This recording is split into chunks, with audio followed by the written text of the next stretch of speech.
Hi all. American Iran സംഘർഷത്തെപ്പറ്റി തന്നെയാണ്. കഴിഞ്ഞ കുറേ ദിവസങ്ങളായി ഈ ഒരു സംഘർഷവുമായി ബന്ധപ്പെട്ട കാര്യങ്ങൾ ലോകമെമ്പാടും ഇങ്ങനെ പ്രചരിച്ചു കൊണ്ടിരിക്കുകയാണ്.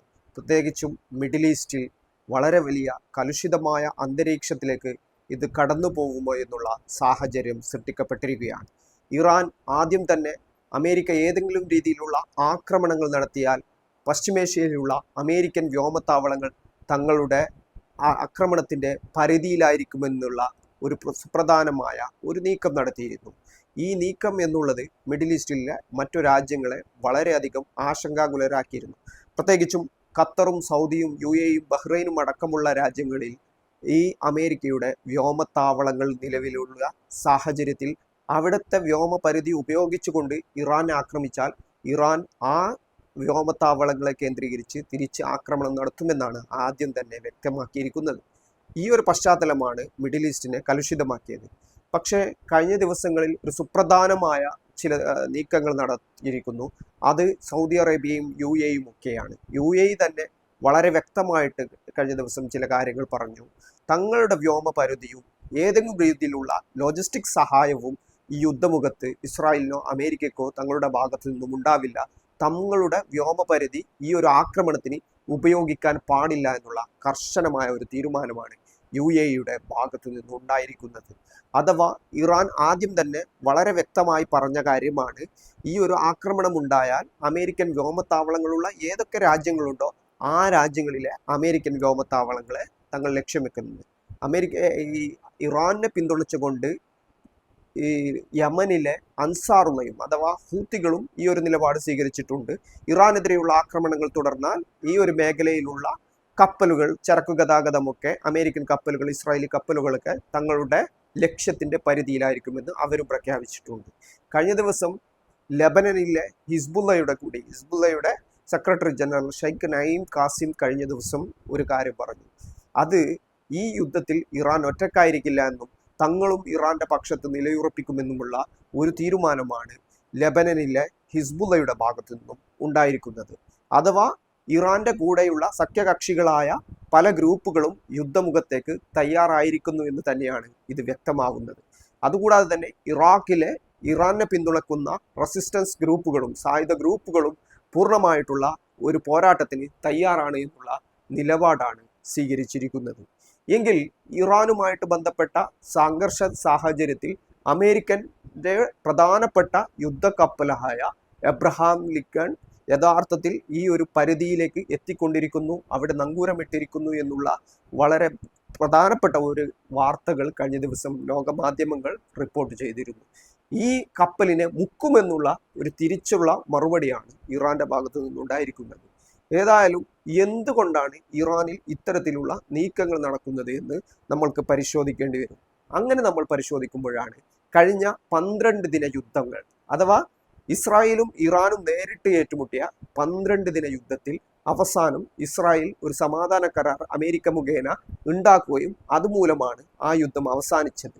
നിരന്തരമായിട്ട് മേഖലയിലുള്ള അമേരിക്കൻ അധീശത്വത്തെ, ഇസ്രായേലിന്റെ മേധാവിത്വത്തൊക്കെ അംഗീകരിക്കാത്ത ഏക മിഡിൽ ഈസ്റ്റിലെ രാജ്യമാണ് ഇറാൻ എന്നുള്ളത്.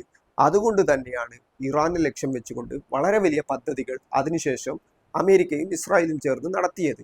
ഇതിന്റെ ഭാഗമായിട്ടായിരുന്നു തുടർന്ന് യൂറോപ്യൻ രാജ്യങ്ങളുടെ വലിയ ഉപരോധം. അതായത് ഇറാൻ ഒരു ആണവ ശക്തിയാവാൻ പോകുന്നു എന്നും ആണവായുധം നിർമ്മിക്കാൻ പോകുന്നുവെന്നുള്ള ഒരു ആരോപണം ഉന്നയിച്ചുകൊണ്ട് വളരെ വലിയ ഉപരോധങ്ങൾ പുനഃസ്ഥാപിക്കുകയും വീണ്ടും ആ രാജ്യത്തിന് വളരെ ബുദ്ധിമുട്ടുണ്ടാക്കുന്ന ഒരു സാഹചര്യം, അവിടുത്തെ ജീവിത ചുറ്റുപാടുകൾ ദുസ്സഹമാക്കുന്ന സാഹചര്യവും ഉണ്ടായത്. കാരണം ഇസ്രായേലിനെ അംഗീകരിക്കാത്ത, ഫലസ്തീന് സ്വാതന്ത്ര്യം വേണമെന്നുള്ള ഒരു നിലപാട് തങ്ങളുടെ ഭരണഘടനയിൽ എഴുതി ചേർത്ത് വെച്ചിട്ടുള്ള ഒരു രാജ്യത്തെ സംബന്ധിച്ചിടത്തോളം, അവിടുത്തെ ഒരു ഭരണകൂടത്തെ സംബന്ധിച്ചിടത്തോളം അത് ഇസ്രായേലിന് തൊട്ടടുത്ത് ആയി നിലകൊള്ളുന്നത് ഇസ്രായേലിനെ സംബന്ധിച്ചിടത്തോളം ഏത് സമയത്തും ഭീഷണിയാണ്. അങ്ങനെയുള്ള ഒരു രാജ്യം നിലനിൽക്കരുത് എന്നുള്ള കൃത്യമായിട്ടുള്ള തീരുമാനം ഇവിടങ്ങളിൽ നിന്നും അമേരിക്കയുടെയും ഇസ്രായേലിൻ്റെയും ഭാഗത്തു നിന്നും ഉണ്ടായിട്ടുണ്ട്. ഈ തീരുമാനത്തിൻ്റെ അടിസ്ഥാനത്തിലാണ് അതിനുശേഷം ഈ ഒരു ഭരണക്രമത്തെ, അതായത് സയ്യിദ് അലി ഖമീനിയുടെ നേതൃത്വത്തിലുള്ള ഭരണകൂടത്തെ അട്ടിമറിച്ചുകൊണ്ട് ഒരു റജീം ചേഞ്ച്, ഒരു ഭരണ മാറ്റം ഇറാനിൽ കൊണ്ടുവരിക എന്നുള്ള ഒരു അജണ്ട അമേരിക്കയും ഇസ്രായേലും സെറ്റ് ചെയ്തത്. അതിനുശേഷമാണ് അവിടെ അതിനുവേണ്ട വർക്കുകൾ അവർ ചെയ്തത്. ഈ ഉപരോധമൊക്കെ കർശനമാക്കുന്നതൊക്കെ അതിന്റെ ഭാഗമായിരുന്നു. അവിടുത്തെ ജനജീവിതം ദുസ്സഹമാകുന്നു, തുടർന്ന് പ്രക്ഷോഭങ്ങൾ ഉണ്ടാവുക എന്നുള്ളതാണ് സ്വാഭാവികമായിട്ടും അവർ ഉദ്ദേശിച്ചിട്ടുള്ള കാര്യം. അങ്ങനെ പ്രക്ഷോഭങ്ങൾ ഉണ്ടായിട്ടുണ്ട്. പിന്നീട് ആ പ്രക്ഷോഭങ്ങളെ അക്രമസക്തമായ മാർഗങ്ങളിലേക്ക് കൊണ്ടുപോയി ലോകത്തെ തന്നെ ഇറാനെതിരായി മാറ്റുകയും അതിനെ അടിച്ചമർത്താൻ ഇറാൻ ശ്രമിക്കുന്നുവെന്നും പ്രതിഷേധക്കാരെ അടിച്ചമർത്തുന്നു എന്നുള്ള ഒരു വാർത്ത ലോകമെമ്പാടും ഉണ്ടാക്കുകയും തുടർന്ന് ഇറാനിലെ ഒരു സൈനിക ഇടപെടലുമാണ് ഉദ്ദേശിച്ചത്. അവിടെ ഒരു ഭരണമാറ്റം ഉണ്ടാക്കാൻ വേണ്ടി നിലവിൽ ഭരണകൂടത്തെ പിന്തുണക്കുന്ന ചില വിഭാഗങ്ങളുടെ പിന്തുണ ഈ ഒരു കാര്യത്തിൽ അമേരിക്കയ്ക്കും ഇസ്രായേലിനും ലഭിച്ചിരുന്നു. അവിടങ്ങളിൽ നിന്നും ചില ഉറപ്പുകൾ ഇസ്രായേലിനും അമേരിക്കയ്ക്കും ലഭിച്ചിരുന്നു. ഇത് പദ്ധതി വളരെ കൃത്യമായിട്ടാണ് നടത്തിയത്. അത് എങ്ങനെയാണെന്ന് ചോദിച്ചാൽ, ഈ 12 ദിന യുദ്ധത്തിന് ശേഷം ഇതുമായി ബന്ധപ്പെട്ട ഓരോ കാര്യങ്ങളുമാണ് അമേരിക്കയും ഇസ്രായേലും ചേർന്ന് നിർവഹിച്ചു കൊണ്ടിരുന്നത്. അത് യൂറോപ്യൻ ഉപരോധമായാലും അവിടെ ഉണ്ടാവുന്ന വിഭാഗങ്ങൾക്കിടയിൽ ഈ ഒരു പ്രൊട്ടസ്റ്റിനുള്ള ആഹ്വാനം ചെയ്യലായാലും അതല്ലെങ്കിൽ മറ്റു വിഷയങ്ങൾ ഉയർത്തിക്കൊണ്ടുവരലായാലും സാമൂഹിക മാധ്യമങ്ങളുടെ ഇടപെടൽ മൂലവും മറ്റുമൊക്കെ അവിടെ ഒരു ഭരണകൂടത്തിനെതിരായ അതിശക്തമായ പ്രക്ഷോഭവും തുടർന്ന് അത് അക്രമാസക്തങ്ങളായ മാർഗങ്ങളിലേക്ക് കടക്കുകയും ആ ഭരണകൂടത്തെ പിന്തുണക്കുന്ന ചില ആളുകളുടെ പിന്തുണ തങ്ങൾക്ക് കിട്ടുകയും അവർ തങ്ങളോടൊപ്പം ചേരുകയും ചെയ്യുക, അതോടൊപ്പം തന്നെ ഈ സൈനിക ഇടപെടലുകൾ നടത്തുക. ഇതിനെ തുടർന്നുള്ള കാര്യങ്ങളാണ് ഈ ഞങ്ങൾ ഇപ്പോൾ ആക്രമിക്കുന്നു എന്നുള്ള രീതിയിലേക്ക് കാര്യങ്ങൾ കൊണ്ടുവന്നത്. അവരുടെ വലിയ യുദ്ധസാമഗ്രികൾ പശ്ചിമേഷ്യയിലേക്ക് വന്നത്, അവരുടെ ഏറ്റവും അത്യാധുനിക നൂതന ആയുധ സാങ്കേതിക വിദ്യ ഉപയോഗിക്കുന്ന അബ്രഹാം കപ്പലടക്കം ഈ ഒരു ഇറാനിൽ ലക്ഷ്യം വെച്ച് വന്നത്. ഇത് വളരെ ഫലപ്രാപ്തിയോടുകൂടി നടപ്പിലാക്കാനാണ് യഥാർത്ഥത്തിൽ അവർ ശ്രമിച്ചത്. പക്ഷേ ഇറാൻ ഇവിടെ മറ്റൊരു മറുതന്ത്രം പ്രയോഗിച്ചു. അതായത് മറ്റൊരു കാര്യം ചെയ്തു.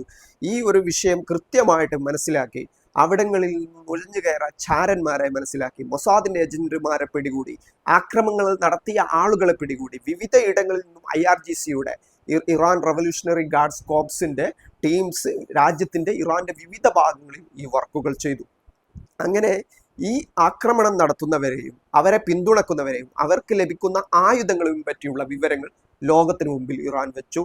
ലോകത്ത് വിവിധ ഇടങ്ങളിൽ ഇറാൻ അനുകൂലമായ പ്രകടനങ്ങൾ നടത്തും. ഇതാണ് യഥാർത്ഥത്തിൽ അവിടെ ഭരണകൂടത്തിൽ നിന്നും തങ്ങൾക്ക് ലഭിക്കുന്ന പിന്തുണയുണ്ടായിരുന്ന ചില ആളുകളെ ക്യാച്ച് ചെയ്തുകൊണ്ട് അവരെ കൃത്യമായിട്ട് മാർക്ക് ചെയ്തുകൊണ്ട് അവരെ പിടികൂടാൻ ഇറാന് സാധിച്ചു. അങ്ങനെ അവരെയും ഇപ്പോൾ ഇറാൻ അവരുടെ കരുതൽ തടങ്കലിൽ വെച്ചിരിക്കുന്നു. അതായത് അമേരിക്കയ്ക്കും ഇസ്രായേലിനും വേണ്ട എന്തെങ്കിലും സഹായം ചെയ്ത ആളുകൾ ഭരണകൂടത്തിന്റെ ഏതെങ്കിലും ഭാഗത്തു നിന്നുണ്ടായിട്ടുണ്ടെങ്കിൽ അവരും ഇപ്പോൾ ഇറാന്റെ കസ്റ്റഡിയിലാണ് എന്ന് തന്നെയാണ് മനസ്സിലാക്കാൻ കഴിയുന്നത്. അതാണ് യഥാർത്ഥത്തിൽ ഈ അമേരിക്കൻ ഇസ്രായേൽ പദ്ധതികളെ പാളിച്ച ഒരു അവസ്ഥ ഉണ്ടാക്കിയത് എന്ന് തന്നെ പറയേണ്ടി വരും. കാരണം യുദ്ധക്കപ്പൽ ഒരു ഭാഗത്ത് വരുന്നു, അത്യാധുനിക ആയുധങ്ങൾ സെറ്റ് ചെയ്ത് വെക്കുന്നു, മറ്റു അവരുടെ ബേസ് ക്യാമ്പുകളൊക്കെ റെഡിയാവുന്നു, ഉപരോധങ്ങളാൽ വീർപ്പുമുട്ടുന്നു. ഇങ്ങനെ എല്ലാ കാര്യങ്ങളും ശക്തമായി നടപ്പിലാക്കാൻ ഇവർക്ക് സാധിച്ചിട്ടുണ്ട്. അതോടൊപ്പം തന്നെ അവിടെ ആഭ്യന്തരമായ കുഴപ്പങ്ങൾ ഉണ്ടാവുന്നു.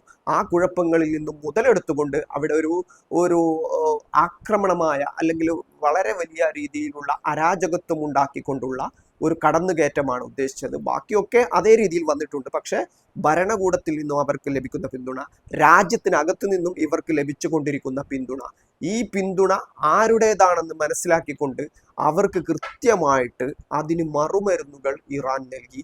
ആ മരുന്നുകൾ നൽകലോട് കൂടിയിട്ടാണ് ഈ പദ്ധതികൾ പരാജയപ്പെട്ടത്. അതിന്റെ ഭാഗമായിട്ടാണ് ഏതായാലും ഈ യുദ്ധാന്തരീക്ഷം സൃഷ്ടിച്ചു കഴിഞ്ഞു. ഇസ്രായേലിനാണെങ്കിൽ ഇറാന്റെ നിലനിൽപ്പ് വീണ്ടും ഈ ഒരു യുദ്ധമുഖത്ത് നിന്നും അല്ലെങ്കിൽ ആക്രമണത്തിൽ നിന്നും അമേരിക്കയും ഇസ്രായേലും പിന്മാറിയാൽ അത് ഇറാൻ കൂടുതൽ ശക്തരാണെന്ന നില ലോകത്തിലേക്ക് കൊണ്ടുവരും. ആ ഒരു നില കൊണ്ടുവന്നാൽ അത് വീണ്ടും പ്രശ്നമാണ്.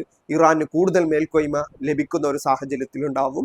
ഇറാനെ പിന്തുണക്കുന്ന സായുധ വിഭാഗങ്ങളായ ഹിസ്ബുള്ള അല്ലെങ്കിൽ യമനിലെ അൻസാറുള്ള, ഇറാഖിലെ റെസിസ്റ്റൻസ് ഗ്രൂപ്പ്, ഈ വിവിധ ഗ്രൂപ്പുകൾ ഒന്നും കൂടി ശക്തമാവാനും ഇത് കാരണമാവും. ഈ ഒരു ഇറാനിയൻ മേധാവിത്വ മേഖലയിൽ ലംഘനം ഉണ്ടാകും.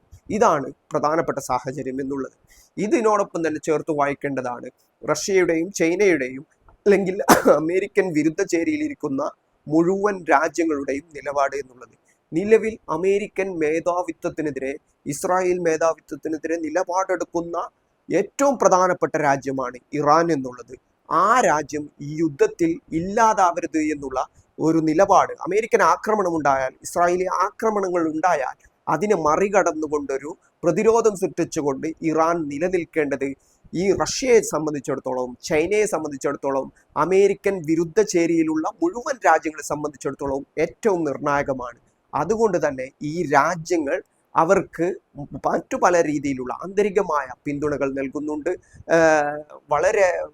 വളരെ വലിയ രീതിയിലുള്ള സഹായങ്ങൾ നൽകുന്നുണ്ട്, ടെക്നോളജി പരമായി സാങ്കേതിക വിദ്യകൾ നൽകുന്നുണ്ട്. ചൈനീസ് സാങ്കേതിക വിദ്യകളും റഷ്യൻ സാങ്കേതിക വിദ്യകളും സാറ്റലൈറ്റ് സംവിധാനങ്ങളൊക്കെ ഇറാൻ ഉപയോഗപ്പെടുത്തുന്നുണ്ട്. കഴിഞ്ഞ ദിവസം ഇറാനിയൻ സൈനിക മേധാവി അല്ലെങ്കിൽ ഇറാൻ സൈന്യം പ്രധാനപ്പെട്ട ഒരു വീഡിയോ ഫുട്ടേജ് പുറത്തുവിട്ടിരുന്നു. അത് എബ്രഹാം ലിങ്കണിനെ ഇറാന്റെ റഡാറുകൾ നിരീക്ഷിക്കുന്നത്, അഥവാ ഇറാന്റെ ഡ്രോണുകൾ നിരീക്ഷിച്ച് അതിന്റെ മുഴുവൻ ദൃശ്യങ്ങളും പകർത്തിക്കൊണ്ട് അതാണ് യഥാർത്ഥത്തിൽ ഇറാൻ സൈന്യം പുറത്തുവിട്ടത്. അതായത് തങ്ങളുടെ റഡാറിന്റെ പരിധിയിലാണ്, റഡാറിന്റെ പരിധിയിലാണ് അമേരിക്കയുടെ അത്യാധുനിക യുദ്ധക്കപ്പലായ എബ്രഹാം ലിങ്കൺ എന്നാണ് ഇറാൻ പറഞ്ഞു വെക്കുന്നത്. അതുകൊണ്ട് തന്നെ എല്ലാ രീതിയിലുമുള്ള പിന്തുണകൾ ഈ അമേരിക്കൻ വിരുദ്ധ രാജ്യങ്ങളിൽ നിന്നും ഇറാന് ലഭിക്കും. കാരണം ഇറാൻ നിലനിൽക്കേണ്ടത് ഈ രാജ്യങ്ങളുടെയൊക്കെ ആവശ്യമാണ്. നിലവിൽ അമേരിക്കയ്ക്കും ഇസ്രായേലിനുമെതിരെ ഏറ്റവും ശക്തമായ നടപടികൾ സ്വീകരിക്കുന്ന രാജ്യം എന്നുള്ള നിലക്ക് ഇറാൻ നിലനിൽക്കേണ്ടത് അത്യാവശ്യമാണ് ഈ രാജ്യങ്ങളെ സംബന്ധിച്ചിടത്തോളം. അല്ല എങ്കിൽ അമേരിക്കക്കെതിരെയുള്ള ഏറ്റവും പ്രധാനപ്പെട്ട എതിർ ശബ്ദമാണ് ഇല്ലാതാവുക എന്ന് ഇവർക്ക് വ്യക്തമായിട്ട് അറിയാം. അതുകൊണ്ട് തന്നെയാണ് ഈ ദൃശ്യങ്ങളടക്കം പകർത്തിക്കൊണ്ടുള്ള വളരെ വലിയ കാര്യങ്ങൾ ഇറാൻ ചെയ്തിട്ടുള്ളത്. അതായത് ഏത് നിമിഷവും ആക്രമണമുണ്ടായാൽ അതിശക്തമായ തിരിച്ചടികൾ, അത് എല്ലാ മേഖലയിൽ നിന്നും, ഇറാഖിലടക്കം ഈ ഇറാന്റെ പ്രധാനപ്പെട്ട ആയുധങ്ങൾ അവിടെ സെറ്റ് ചെയ്ത് വെച്ചിട്ടുണ്ട്. അത് ഏത് നിമിഷവും ആക്രമണത്തിന് സജ്ജമായ രീതിയിലാണ്. ഇറാനിൽ മാത്രമല്ല, ഇറാനിന്റെ വിവിധ ഭാഗങ്ങളിൽ സെറ്റ് ചെയ്ത് വെച്ചിട്ടുണ്ട്, അതോടൊപ്പം തന്നെ ഇറാഖിലും സെറ്റ് ചെയ്ത് വെച്ചിട്ടുണ്ട്. ഇങ്ങനെ വിവിധങ്ങളായ പ്രതിരോധ രൂപങ്ങൾക്കാണ് ഇറാൻ പ്രാധാന്യം നൽകിക്കൊണ്ടിരിക്കുന്നത്. മറ്റൊന്ന് ഈ ഫൈറ്റർ ജെറ്റ് വിമാനങ്ങൾ ഉപയോഗിച്ചുകൊണ്ടുള്ള അമേരിക്കൻ ഇസ്രായേൽ ആക്രമണങ്ങളാണ്. അത്യാധുനിക ഫൈറ്റർ ജെറ്റ് വിമാനങ്ങൾ ഇവരെ സംബന്ധിച്ചിടത്തോളം ഉണ്ട്. അതുപയോഗിച്ചുകൊണ്ട് ഇറാൻ ആക്രമിച്ചാൽ ഇറാന്റെ കയ്യിൽ ഫൈറ്റർ ജെറ്റ് വിമാനങ്ങളില്ല എന്നുള്ള ഒരു കാര്യമാണ് ആക്രമണത്തിന് ഇവർക്ക് മുൻതൂക്കം നൽകുന്ന കാര്യമായിട്ട് പറയുന്നത്. പക്ഷേ ഇറാൻ മറ്റൊരു അത്യാധുനിക രീതിയിലുള്ള ഡ്രോൺ സംവിധാനങ്ങൾ ഈ ഒരു പണം കൊണ്ട്, അതായത് വളരെ വലിയ രീതിയിലുള്ള യുദ്ധവിമാനങ്ങൾ ഉണ്ടാക്കുന്നതിന്റെ ചെലവ് കൊണ്ട് 5000-ൽ പരം, ഒരു യുദ്ധവിമാനം ഉണ്ടാക്കുന്ന ചെലവിന് 5000-ൽ പരം ഇറാന്റെ ഏറ്റവും നൂതന സാങ്കേതിക വിദ്യകൾ ഉൾപ്പെടുത്തിക്കൊണ്ടുള്ള ഡ്രോണുകൾ ഏത് സ്ഥലത്തും ഇസ്രായേലിന്റെ ഏത് പ്രദേശത്തും ചെന്നുകൊണ്ട്, അല്ലെങ്കിൽ അമേരിക്കൻ സൈനിക താവളങ്ങളെ ലക്ഷ്യം വെച്ചുകൊണ്ട് അവിടങ്ങളിൽ ആക്രമണം നടത്താൻ കഴിയുന്ന രീതിയിലുള്ള ഡ്രോണുകൾ ഇറാന്റെ കയ്യിലുണ്ട്. നേരത്തെ റഷ്യക്കും അല്ലെങ്കിൽ ചൈനക്കും അടക്കം, റഷ്യക്ക് യുക്രൈൻ യുദ്ധത്തിലൊക്കെ ഇത്തരം ഡ്രോണുകൾ ഇറാൻ നൽകിയിട്ടുണ്ട്. ആ ഒരു സാങ്കേതിക വിദ്യയിൽ ഇറാൻ വളരെയധികം മുമ്പിലെടുത്തു പോയിട്ടുണ്ട്. ഫൈറ്റർ ജെറ്റ് വിമാനങ്ങളും മറ്റുള്ള ആയുധങ്ങൾക്കുമുള്ള മുൻതൂക്കം ഇവർക്ക് ലഭിക്കുന്നുണ്ടെങ്കിൽ പോലും ഇറാനും അത് ബദൽ മാർഗങ്ങൾ ഒരുക്കിക്കൊണ്ട് തന്നെയാണ് നിലനിൽക്കുന്നുള്ളത്. ഈ ഒരു പശ്ചാത്തലത്തിൽ മറ്റു ഹിസ്ബുള്ളയടക്കമുള്ള, അൻസാറുള്ളയടക്കമുള്ള ഇറാഖിലെ റെസിസ്റ്റൻസ് ഗ്രൂപ്പുകൾ അടക്കമുള്ള ആളുകളും ഇവരെ പിന്തുണച്ച് രംഗത്ത് വന്നിരിക്കുന്നു. അഥവാ ഈ ഒരു ഷിയ ധാര പിന്തുടരുന്ന മുഴുവൻ കക്ഷികളുടെയും പിന്തുണ, അതോടൊപ്പം തന്നെ യുദ്ധത്തിൽ ഒന്നിച്ചു നിന്നുകൊണ്ട് പോരാടാൻ ഇറാനൊപ്പം തയ്യാറാവുമെന്ന് തന്നെയാണ് ഇത് കാണിച്ചു തരുന്നത്. ഇതാണ് ഈ കഴിഞ്ഞ ദിവസങ്ങളിലുണ്ടായ ഏറ്റവും സുപ്രധാനമായ ചില നീക്കങ്ങൾ എന്നുള്ളത്.